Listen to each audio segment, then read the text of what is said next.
Hi, everybody. Thank you for stopping by Living To Do's review of The Shy, Season 5, Episode 7, Angels. Before I get started, please like the video and subscribe to the channel. I would really appreciate it.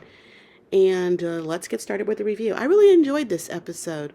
The first scene was interesting. Keisha's over at Emmett's house again. It's morning time, it looks like. So she's staying there a lot. She's in the kitchen. Emmett comes in. They start talking and making out and actually having sex on the kitchen table when an intruder comes in. Tiff, she has the keys to the apartment. She busts in and she sees what she sees. Tiff, actually, it was Keisha that scattered to, I guess, a bedroom upstairs. And she yells to Emmett, or Tiff yells to Emmett to get her baby. She came over to pick up EJ. Emmett's going to need to change the locks. We just can't have her walking in. I guess that taught her a lesson. Knock first.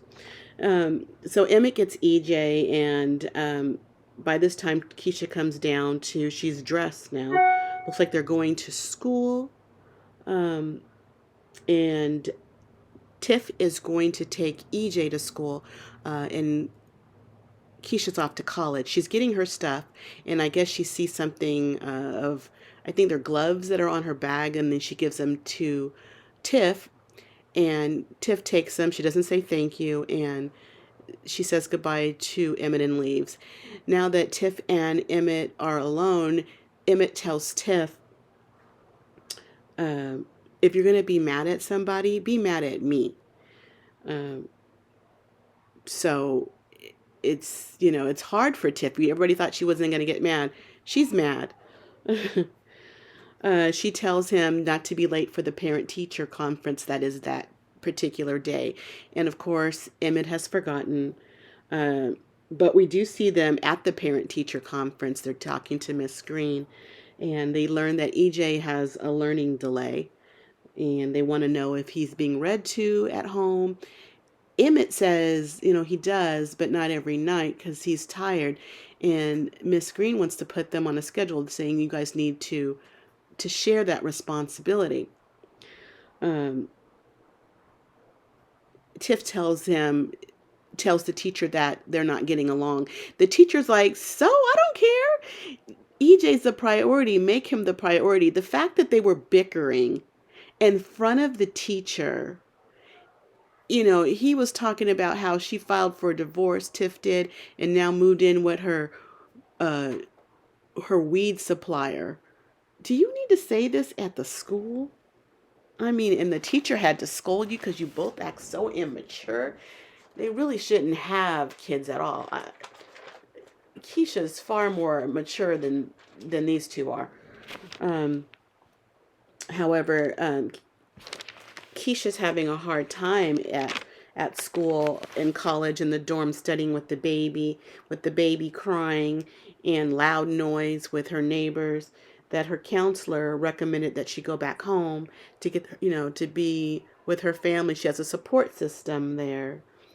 But Keisha has another idea. She goes back to Emmett's house, and Tiff is there. This is in the afternoon, I suppose. And they're working on a schedule for EJ when they can read to him and spend more time with him. And when Tiff comes in, when Keisha comes in, she sees them talking together, and Emma gets right up real quick. He helps her, a little bit, gets her bag, and she's getting Ronnie, her baby, out of the stroller, and she goes upstairs. Before she goes, she says, I want to talk to you about something. And Tiff yells, oh, you can talk in front of me. And Keisha's like, we can talk about it later. And she goes on upstairs. And,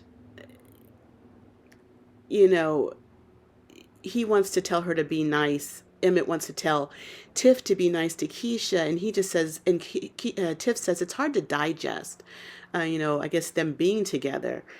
And he said, start digesting, you know, 'cause he's serious about her.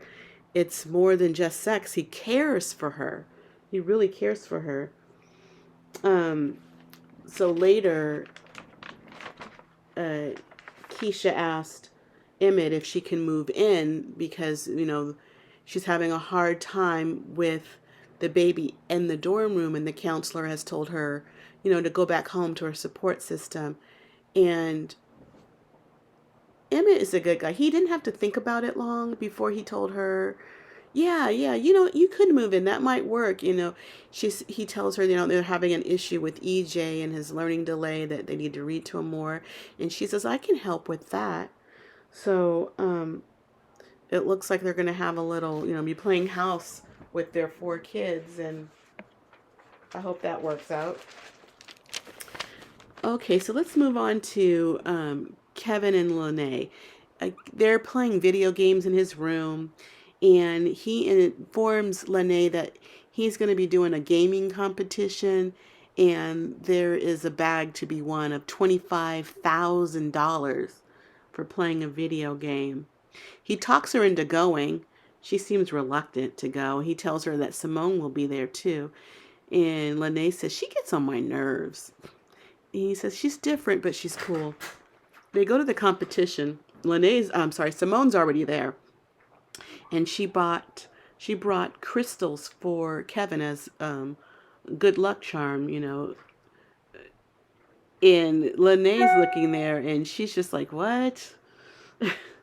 She's even bought vegan gummy bears, and she shares with Lene. She's trying to be nice to Lene. Lene's a little cold to her.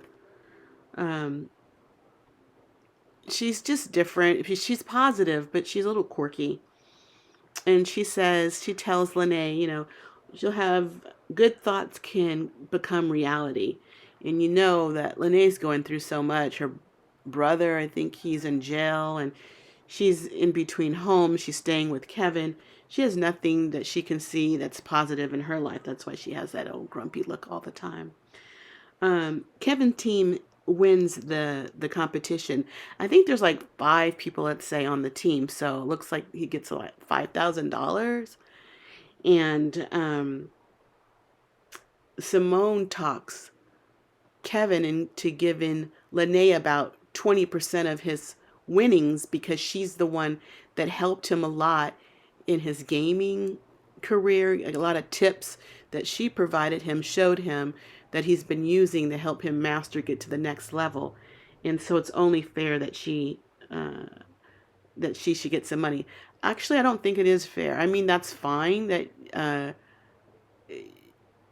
that he's giving their money to her, but she didn't want to come. She thought it was dumb. She put it down. 20% is a lot of money. I'd, you know, toss her $100. But next time you come and win, you win too. It shouldn't be just handed to her, but whatever. Kevin walks home Simone to her house, and he tells her how the money he has to pay Uncle Sam. There was their entrance fee he had to pay, and his cut to Lene that he won't have much money. So interesting, he has to pay that to the government. I know it's money, and he is a child, but I guess it's still money earned, substantial amount of money earned. But that would have to go on his mom's taxes. So you got to inform your mother that you played. I don't know if he could file on his own. He's underage. But that's interesting because I know that's real. Gaming's real. You make good money. And, you know, he's really in it. You know, his age group would be in something like that. And him and Lene gives him Simone gives him a kiss goodnight. So I guess she likes him. And it's a cute little relationship. I'm actually liking her more a little bit. She is weird. I don't care for her acting so much. But it's a cute little relationship. And Kevin needs to get a girlfriend who is a little shorter than he is. Let's talk about Rashad. Rashad is with his girlfriend Deja, and they're talking about meeting with her parents for the first time. And she's like, you know, when you meet them, don't tell them about jail. Don't mention that. and let's get you a suit. You need a nice suit. She wants to get him a suit, and he's like, he says, my mama didn't raise a kept man. He wants to do for himself. But we see them going and suit shopping, and it's getting tailored. He looks really nice, and he goes to the barber to get lined up for the dinner that he's going to have with his new girlfriend. And he wants to smoke a joint before they go, and Deja's like, oh no, don't do that. Don't smell up your suit. Do that later. But it helps him relax. She's like, she doesn't want that to come up in, at her parents' home, him smelling like weed. And they meet. He goes to the house. He meets the parents, and Rashad is nervous. He's such a good actor. I believed him when he looked nervous, shaking her father's hand. They're at dinner. He gets grilled by looks like her sister, Deja's sister, and she's just really really grilling him. It's just not really in a polite way, but they find out that he works at the Rock Foundation because they're asking about what he does, and that at the community center. So she's like, oh, so you're a community activist? Well, he's not quite like Barack, but okay. And he slips up and he mentions how he used to work in the cafeteria. That's where they put him in jail when he was in jail. And they're at the table, so this gets out, and Deja makes this face like, oh no. And her sister, she's like, I knew he ain't shit. And he yells across the table, don't judge me. He goes, I was young and there was no one to teach him better. I don't know exactly what he did, but he didn't have someone in his life that could teach him and put him on the right track. And that's what a lot of these guys need, just a little guidance. He wants to be judged not about his past, but by how or what kind of man he's become. And he tells the whole table, I don't care what you think of me. And I guess that was a winning thing to say, because Deja's father seemed to come around and kind of liked what he said. So it looks like he's going to give him a chance. We'll have to see about this relationship. Okay, let's talk about Victor. Victor is in his room and he's sitting on his bed. I think he's just thinking of his mom for some reason. Jake comes in. He sits on his bed quietly too, and Jake asks, "Is Mom not coming back? She's not coming back, is she?" And Victor says, Mom has a problem. And Jake says, I could never abandon my child like that. And Victor's like, what? And Jake finally tells Victor that Gemma's pregnant. And Victor hops up. Is she keeping it? And he says, I asked you and you lied. When he asked him point blank last episode, was she pregnant? He shook his head no. And he told Jake, you take care of your responsibilities. Later, Jake was laying on the couch and Victor comes in and they get into it a little bit and about the baby issue. And he doesn't want Jake to drop out of school and be a teen father, but he's going to have to, I guess, get a job or something. But I think Victor is more concerned on how this is going to make him look in his political career that he has. He is raising his teen brother, and his teen brother is going to be a teen father. And how does that look? And how does that make him look like he seems like a failure? It's interesting that he cares about this now. I mean, teen pregnancy happens a lot, especially in, unfortunately, lower income areas. So it's not uncommon. And he's taking this hard approach to Jake getting someone pregnant. Later, Victor tells Tiara, his fake girlfriend, about Gemma being pregnant, and Victor says he's scared. I think he's scared on how it's going to make him look. And Tiara says that, her mother was a young mother too, and Jake didn't know that because they're not really in a relationship. It's a fake relationship. Tiara also tells him that she wants a baby. And Victor says, good luck with that. Like, he ain't having no part of that. And I guess she gives him a look, and he's like, are you trying to make this a real thing? And she tells him, you're not my type, but you're growing on me. Hmm.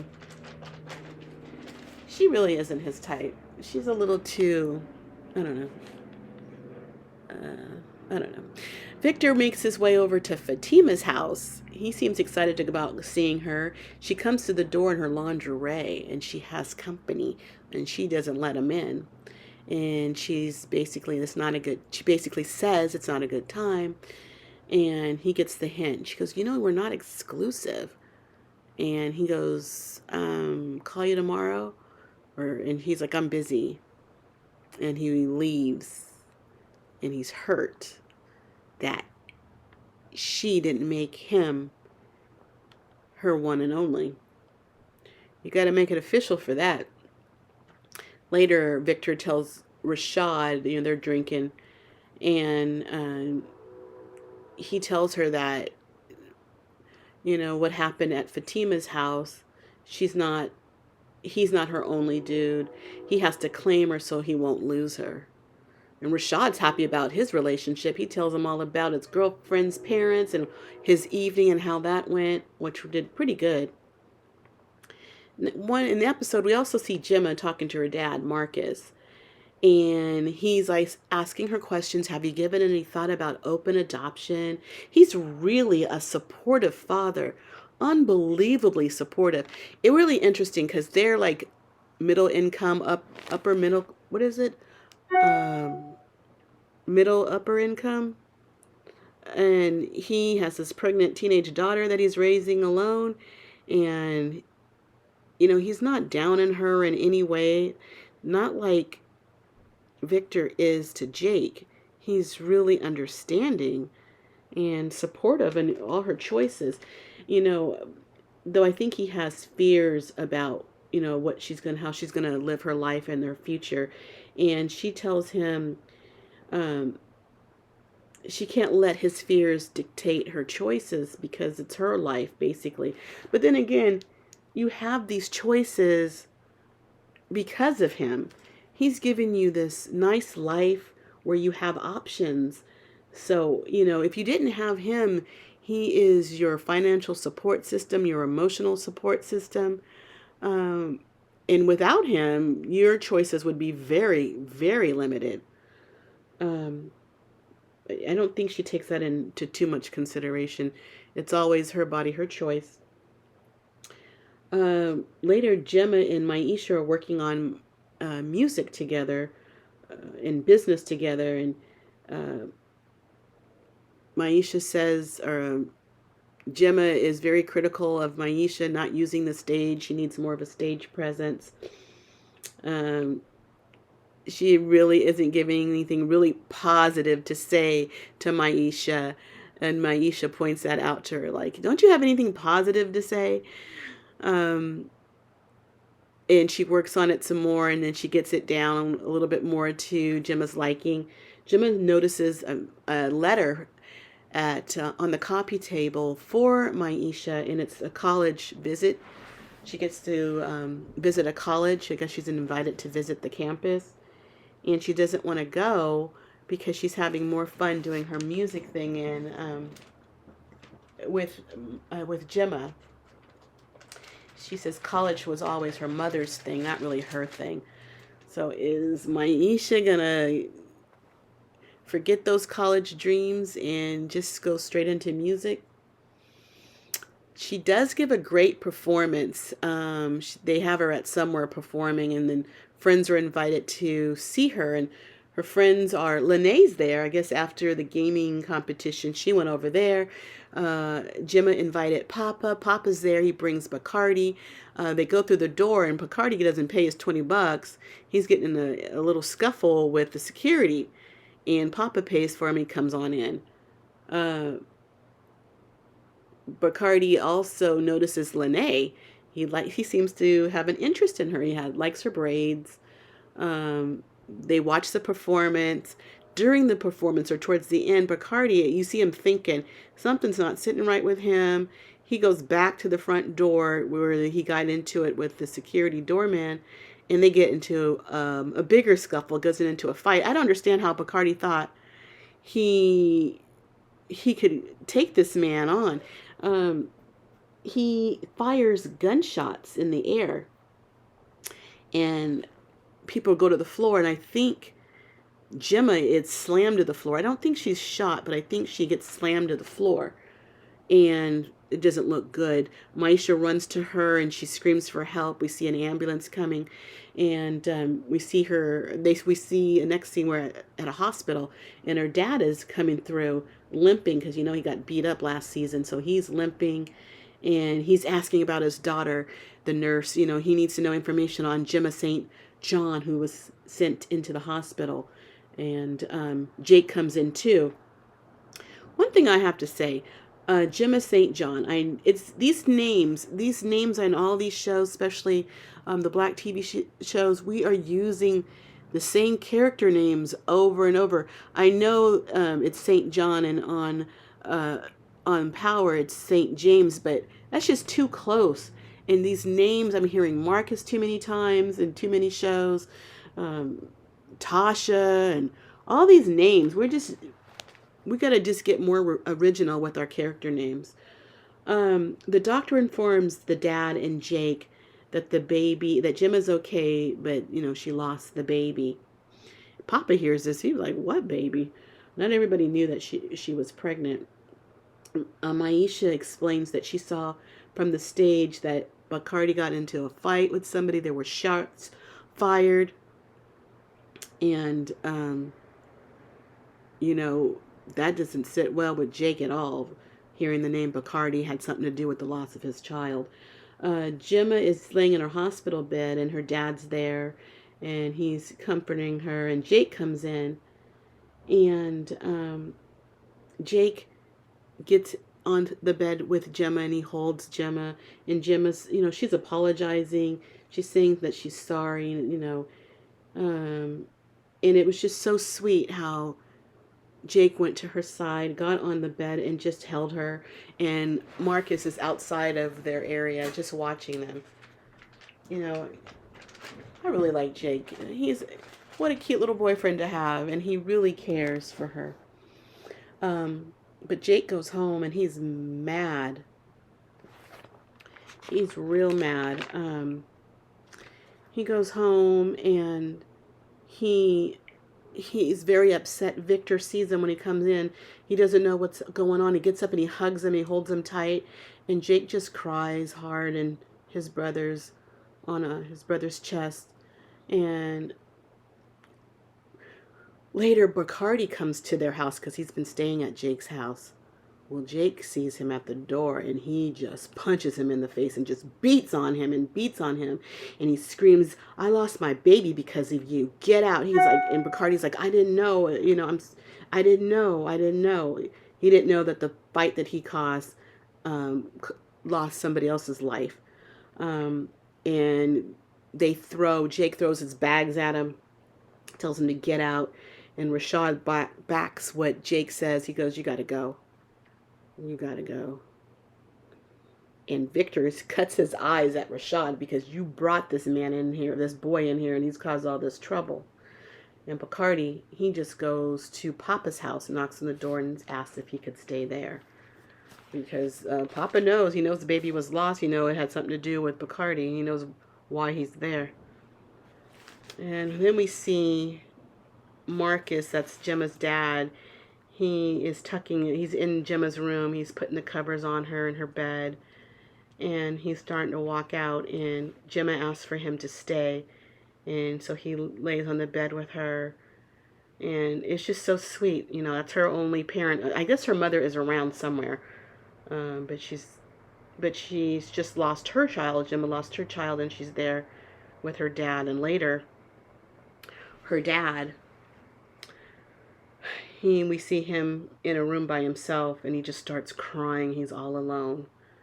It was so sad. Such a touching episode.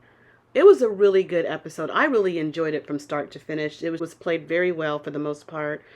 We only got 3 episodes left. I can't wait. But that is it for now. Good episode. Please, please drop a like and subscribe to the channel. I would really appreciate it, and I thank you in advance. And check out my other videos on this channel, travel and other TV and movie reviews. That's it for now. I'll see you next week. I gotta go because I got living to do. Bye.